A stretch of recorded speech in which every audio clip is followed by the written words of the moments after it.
ایک گاؤں کے نا چودھری صاحب تھے، تو انہوں نے کافی زیادہ بکرے رکھے ہوئے تھے۔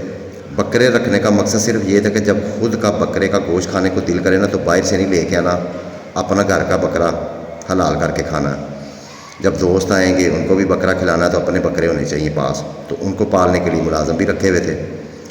تو ایک دن ایویں کسی ملازم کو شیطان پڑ گیا، تو اس نے بکرے کے ساتھ نا این گین شروع کر دی۔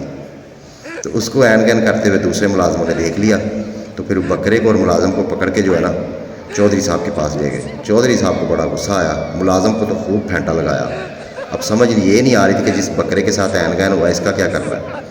تو وہ چلے گئے مولوی صاحب کے پاس، تو مولوی صاحب کو سارا واقعہ سنایا۔ تو مولوی صاحب چپ ہو کے بیٹھ گئے اور سوچنے لگے۔ تو ایک ملازم نے کہا اس کو نہر میں پھینک دیتے ہیں۔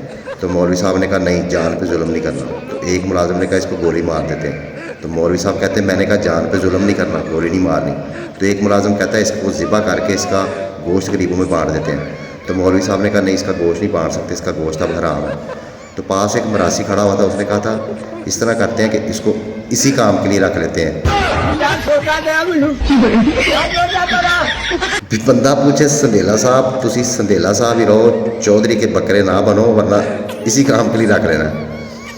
بھی کہاں اقرار الحسن اور کہاں عمران خان، کوئی فرق ہو تھوڑا بہت بندہ سمجھے، کوئی بات میں سچائی ہو پھر تو سمجھ آتی ہے۔ بھائی عمران خان ایک لیڈر ہے، وہ جیل میں بیٹھا ہوا ہے اس عوام کے لیے، اس لیے اس عوام کے دلوں میں بستا ہے۔